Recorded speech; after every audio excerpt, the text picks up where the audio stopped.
কোন ছোৱালীয়ে কোন ল'ৰাৰ লগত লিভ ইনত থাকি ৰঙীন সময় কটাইছিল সেই আটাইবোৰ তথ্য এতিয়া প্ৰশাসনৰ হাতত মজুত থাকিব। কেৱল ছোৱালী বুলিয়ে নহয়, ল'ৰাৰ ক্ষেত্ৰতো একেই। যদি লিভ ইন ৰিলেশ্যনত থকা ছোৱালী এজনীয়ে ব্ৰেকআপ হোৱাৰ চাৰ্টিফিকেটখন যদি পুলিচৰ হাতত থৈ দিয়ে, চবেই যদি তাৰ পৰা RTI কৰিয়ে হওক বা খুজিয়ে হওক তাৰ কপিটো আনিব পাৰে। ছোৱালীজনীৰ ভৱিষ্যতক লৈ বৰ চিন্তা, কিন্তু ল'ৰাজন? নতুন UCC বিলৰ মতে এতিয়াৰে পৰা লিভ ইনত থাকিবলৈ হলে 30 দিনৰ ভিতৰত আপুনি স্থানীয় পঞ্জীয়কৰ ওচৰত আবেদন কৰিব লাগিব।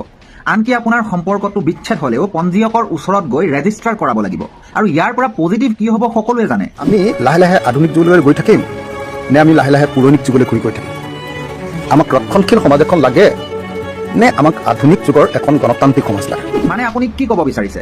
আধুনিক যুগৰ গণতান্ত্ৰিক সমাজৰ স্বাধীন নাগৰিক বুলি নিজকে পৰিচয় দিবলৈ এতিয়া আমি সকলোৱে মিলি লিভ ইন ৰিলেশ্যনশ্বিপক সমৰ্থন কৰিব লাগিব। অৰ্থাৎ লিভ ইনত থকাৰ পিছত ব্ৰেকআপ হৈ সমাজত বদনাম ওলোৱা ভুক্তভোগীসকলৰ পৰা শিক্ষা লোৱাৰ সলনি ভৱিষ্যতলৈ যাতে নৱপ্ৰজন্মৰ আন কোনোবা পুনৰ ভুক্তভোগী হওক তাৰ বাবে আমি অপেক্ষা কৰিব লাগিব, নহয় জানো? বিয়াৰ পূৰ্বে আজিকালি ডেকা ল'ৰা ছোৱালীবিলাকে একেলগতে থাকে।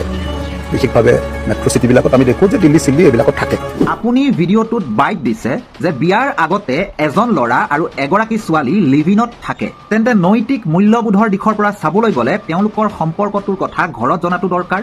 যদিহে ঘৰত জানে তেন্তে তেওঁলোক দুয়োজন সম্পৰ্কটোক লৈ খুব চিৰিয়াছ হোৱাটো দৰকাৰ। আৰু যদিহে চিৰিয়াছ হয় তেন্তে প্ৰশাসনৰ ওচৰত ৰেকৰ্ড থকাত আপত্তি কিয়? আৰু যদিহে চিৰিয়াছ নহয় তেন্তে টেষ্ট ড্ৰাইভ কৰিবলৈ এয়া কোনো গাড়ী নহয়।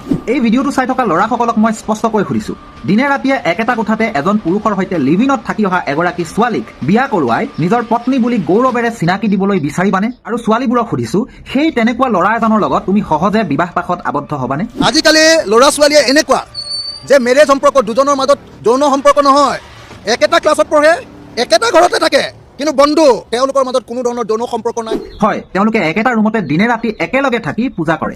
সেইবোৰ বাদ দিয়ক, আপুনি নিজক সোধক যে আপোনাৰ নিজৰ সন্তানক আপুনি তেনেকৈ থাকিবলৈ দিবনে নিদিয়ে? এই বিলখনক মনৰ পৰা সমৰ্থন জনাইছো আৰু ইয়াৰ জৰিয়তে লিভ ইনত থকাৰ পিছতো প্ৰতাৰিত হোৱাৰ যি প্ৰবেবিলিটি সেয়া নিশ্চিতভাৱে কমিব। মোৰ এই কথাকেইটা ডাইজেষ্ট কৰিব নোৱাৰাসকলে নিজৰ আত্মীয় স্বজনৰ ক্ষেত্ৰত, স্পেচিয়েলি নিজৰ সন্তান বাই ভনীৰ ক্ষেত্ৰত লিভ ইনত হোৱা চিটিং আৰু তাৰ পিছৰ যিটো লাইফ সেয়া একচেপ্ট কৰিব পাৰিব নে নোৱাৰিব এবাৰ নিজক সুধি চাব।